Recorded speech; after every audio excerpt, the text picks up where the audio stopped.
ladies, let's have a real conversation. Are we being a help or a hindrance to our husbands? And when they are trying to lead, are we getting in the way? And maybe y'all have never gotten in your husband's way, but I have. Better put this as I've gotten in God's way, him trying to work through my husband. Have you read the story in Exodus 4 when Moses packs up the family? God tells them to go to Egypt. Moses packs up his wife, his kids, and they start out. And then what happens is it says that God was going to kill him. And if you break down the text and you look into it, really God was going to kill the second son because he was uncircumcised. And if you go back to Genesis, it points out that the males and that the offspring were to be circumcised. So when you kind of take away from this, you can gather that the first son must have been circumcised because God wasn't trying to kill him. Now, why was the second son not circumcised? Well, as I was listening to verse by verse teaching, he speculates that due to the wife and not being quote unquote, raised as a believer, she would have not known God's commands. And she probably saw the first son circumcised and she was like, oh no, we ain't doing that again. And so she did not want the second son circumcised. Now, ultimately, who's supposed to be the head of the home? It's Moses. So the second son should have been circumcised by Moses because he was the head of the home. However, he probably listened to his wife. And she didn't want it done because she understood, this puts my son in a lot of pain. I don't want this to happen. So then the second son wasn't circumcised. This is speculation, but if you go on to Exodus, I'm thinking it's chapter 17, maybe 18. I'll have to check later. It says that then Jethro, who is Moses' father-in-law, his wife's father, brings back the wife after she had been sent back. If you had read in chapter 4, Moses was following the command of the Lord to go to Egypt. He was packing up his wife and his sons, and he didn't bring her.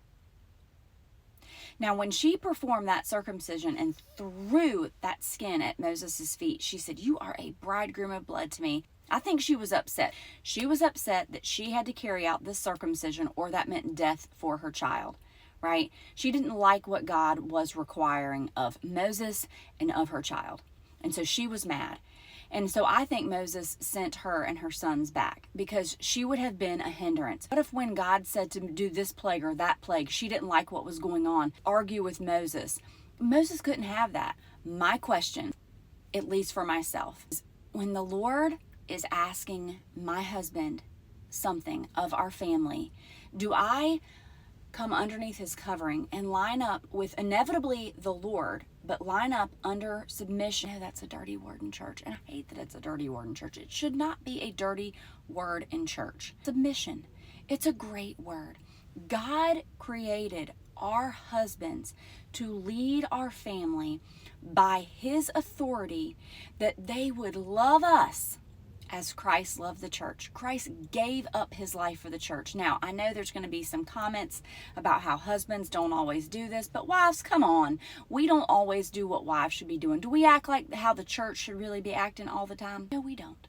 Okay? So when we're all being perfect, then we all can cast stones. Going back to Zipporah, missing out on all the things that happened in Egypt. She missed out on seeing God's hand in the plagues. She missed out on the Israelites leaving with all these things that the Egyptians just handed to them.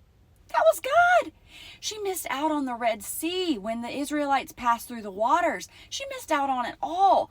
And let me just say this to you. I don't want to miss out on a thing that God has for my husband, for our family, for our children. I don't want to miss it. Anything. You know what? There have been times that I have not wanted to move and not wanted to do when my husband says, "Babe, I really feel like that the Lord is leading us to do this." I have held on so tightly to the situation that we're in because I feel comfortable, because I don't like what God is asking of us to do, that I won't let my husband move. Now, yes, my husband could have done what he wanted to do, but he didn't want to do it without me because he loves me. And so then I'm being a hindrance to what my husband feels like the Lord is leading for our family. Ladies, let me ask you this. Looking past ourselves, looking past our emotions, looking past the way that we feel or that we don't feel? Are we helping our husbands? Are we coming alongside of them and helping them walk in obedience and walk in the authority that God has given them in our families? Or are we being a hindrance to our husbands and to our families and to generations to come?